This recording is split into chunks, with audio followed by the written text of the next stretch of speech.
So I've been trying FSD or full self-driving by Tesla for the past year or so. It was very useful. I tried the first version was 11.3.6 if I remember. Now that everybody has 12.3.3, I was super excited and was actually following a lot of people that already had the version 12, and I have to say I was a bit disappointed. So I think it was like a little bit hyped, but I just wanted to give it a try and do a downtown Miami drive. So let's engage and see how it goes. So stop sign, obviously it's very careful at stop signs as always. It is doing good in a lot of situations, but very hesitant. Although I have it, there's like a right hand side is not waiting. I have it in assertive mode. I have this system restraint service is needed because my daughter is pulling on the middle belt buckle and that causes an issue. So here you can see like a puddle, for example. That would be awesome, especially in Miami, if it at some stage could recognize puddles. Not a big issue now because we're creeping slowly forward, but I would say if it's, so now it's looking for visibility, it could have gone. I'll give it a push here because the van is coming. So yeah, it was a bit too hesitant there, so for whatever reason. So yeah, in some situations I think it is, in my case, still too hesitant. I have heard that others say it's too assertive or too aggressive, but even for me, putting it here in assertive mode, as you can see, it is still too hesitant in many situations. Here, indecisive which lane to pick, and then stops at yellow, but could have gone a bit faster. And if there wouldn't have been this indecisiveness, then I think it would have went through the traffic light. Yeah, what else can I say? I think it is a really good system. I really have to say I'm just amazed by the progress in technology that has been made. I think many people are not aware that their Teslas are or is capable of doing this. So I basically, what I do, for those that don't know, I have to, the system asks you to nag or to put some weight on the steering wheel from time to time to make sure that you are still basically in control of the steering wheel. If something happens, I can influence the autopilot or the full self-driving supervised, what it is, how is it, it is called now. It's not in beta anymore. There we go, it's green. And I can push the accelerator pedal and increase speeds.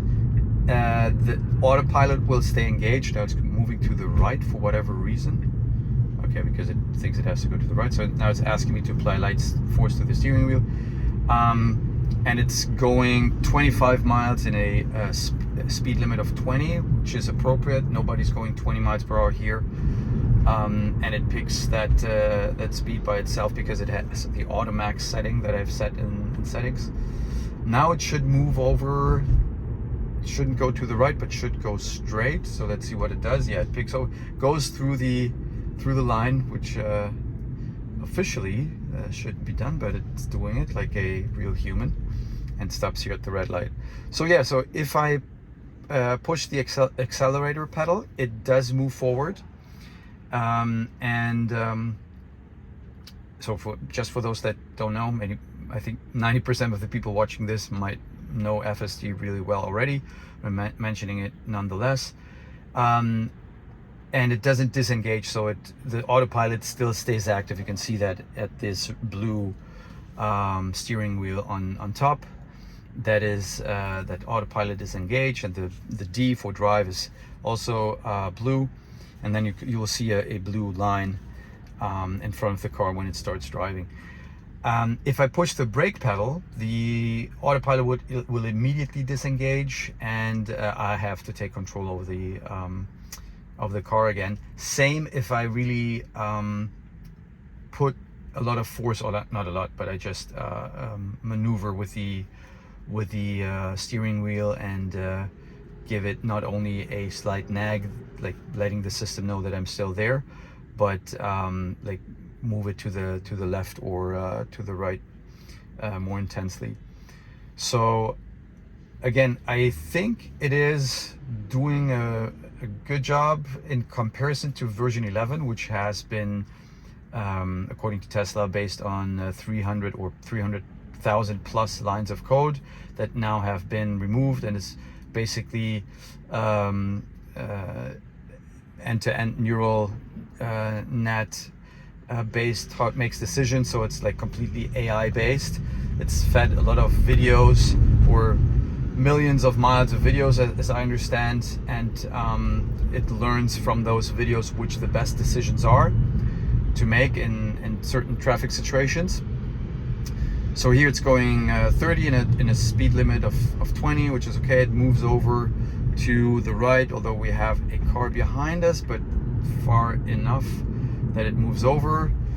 Here, fortunately, it doesn't drive into the pothole, but here in Miami, I have to say, there are so many potholes, and I frequently disengage by pulling up here, and now it should go. I'll give it, it's red, but it can go to the right. This is also, again, like too hesitant. Like people behind me here in Miami, like they freak out when I do this kind of thing.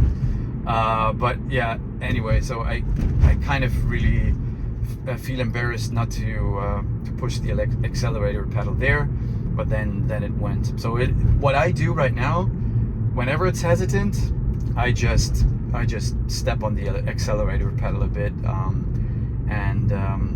yeah, but I guess better be conservative than being sorry. So again, here we have like a right, which doesn't say no right turn on red, and there is no car coming. So is it going? Yes, again, but I had to initiate that. So it's like, this is something that I think the car should be a bit more assertive. If I pick assertive mode, then let the car be more assertive. If it's in chill or conservative mode, oh, big dump truck, garbage truck here, but like that was like kind of like a big left turn, or like very wide taken. I would have not taken it that wide. It was pretty close to the dumpster or dump truck or garbage truck. And yeah, anyway, so also another thing that will freak out a lot of people, it does a full stop here at a stop sign, and only then creeps forward. But that's fine. I mean, it's the law, I guess, although nobody is doing this here in Miami, at least. So yeah, next stop sign, as you can see, comes to a full stop, and then creeps forward to see if there is any car coming, and then usually it goes. There are no cars. There's a car coming far away, and it's not going. What is it? What are you doing? My God! It's like this is really. So you couldn't see, there was like a car coming very slowly from the left, was very far away. And again, it was so hesitant that it went onto the street and then continued to like slowly creep forward, although it was already not even halfway, but more than halfway on the street. And then he's waiting for me, thank you. And I have to give it another push because he's waiting for me to go to the left. So again, like it is good, but the hesitancy it has sometimes, it's especially in situations like here in downtown Miami, where although it's like nothing in regards to traffic right now, it's after the rush hour. I mean, it's 9 a.m. So so that's indecisiveness. But what is this? Like going to the left, going to the right. There's like, so two things that I have to say. I hope that will be improved in future versions, is the indecisiveness and the hesitancy in a certain situation where it has to make a quick decision, and then to really go for it, especially if the driver has selected assertive mode, and we're still responsible for whatever happens to the car. So don't, if you want to have like a car that drives like a elderly person, all right, okay, then pick chill mode or whatever, conservative mode, if whatever they want to call it. What is it right now? It's called is it chill, average and assertive. So it's in assertive. It should be assertive. So let's see, this is a merging lane. Does it merge right now? Yes, it tries to merge right now. There's a car coming behind us, but again, too hesitant. Like it's seeing a car coming, and then like, yeah, it's hesitating, and unfortunately there's another lane to the left, and now it's moving over. So yeah, my apologies for the not very professional setup. I'm kind of holding my phone up here. My apologies.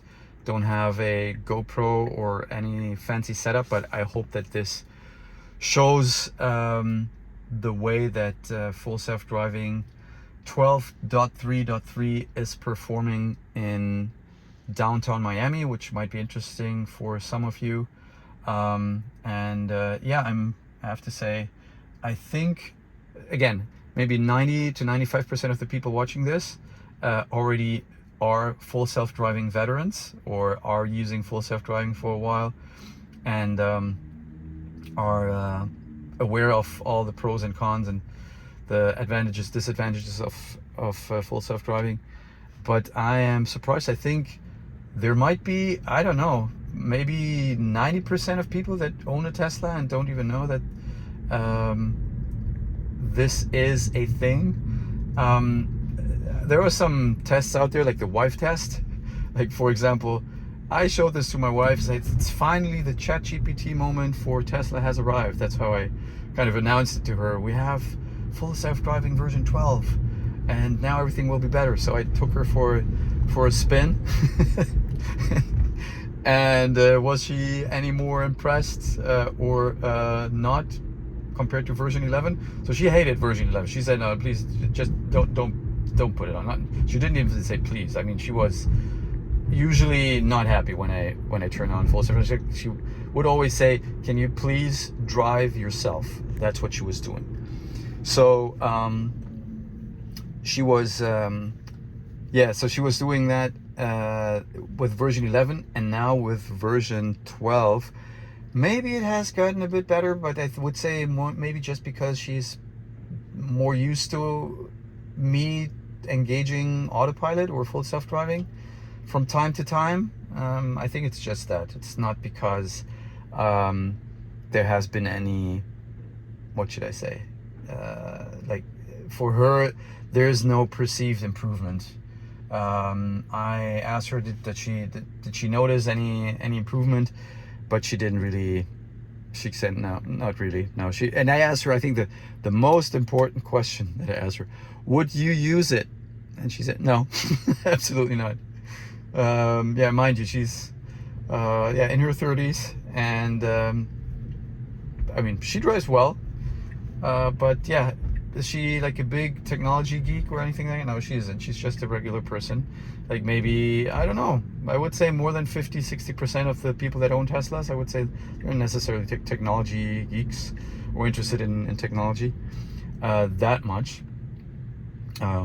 So again, I think it's good to be aware that if Tesla wants to push this to more people, it's great that they have this free month going on right now, that everybody that updates to the newest software or to 12.3.3 gets a month free of full self-driving. I think even if you have like a month that you subscribed for, I think you get an additional month, just to be fair. Don't know what happens to those that own it. I don't think you get a discount if you own full self-driving. I have in this car enhanced autopilot, and I have to say, I think it's still enough. So at this version, maybe with 12.4, 12.5, I don't know. Maybe that's when I will subscribe more frequently to full self-driving. So I used to subscribe twice in the past with 11.3.6 and 11.4.9. Oh, why are you going here? No, indecisive. Realized that this one's slowing down. Then again to the right. No, that was bad. You should have known that he's just here to park, or like, yeah, that was okay. All right. I mean, again, indecisive. He already went over to the left lane to take over, but then he went back. All right, anyway, again, very conservative, not how I would drive, not how I've been used. Okay, so very polite, waiting here to let the Dodge Charger go through. Certainly not how 99% of people in Miami are driving. So maybe it would be useful to have like driver profiles depending on the city that you're in. Or again, I would just say, like, if you have those options of chill, average, and assertive, then let the car really be chill, assertive, chill, average, or assertive in its driving style, and let the control be in the driver has control. So yeah, I hope this changes. Again, there's a red, we can go to the right, doesn't do anything. We can go, there's no sign of saying no right turn at red. So I'm just going to give it a push again, once again. It's waiting for me to do that. And then it's going pretty quick. I mean, it's going quick. Doesn't wait, doesn't hesitate. That's good. Yeah, so I have to say, again, at this version, if this trial ends, I'm not, even though I get if the car already has enhanced autopilot, you only pay $100 or $99 instead of $199 for the month of subscription. But I don't think that I'm going to continue the subscription if there isn't any significant improvement. I mean, I mostly work from home, so I don't really drive that often. But even if I drove every day, I don't know if I'd do it. So this is, well, that was a bit close. That was a bit close to the car. But yeah, so anyway, so this is something that I have to say I am not sure about, but let's see, maybe other versions will improve. All right, so that's it. If you have any questions or comments, I'm not a Tesla channel, but feel free to let me know in the comment section below. Have a good one.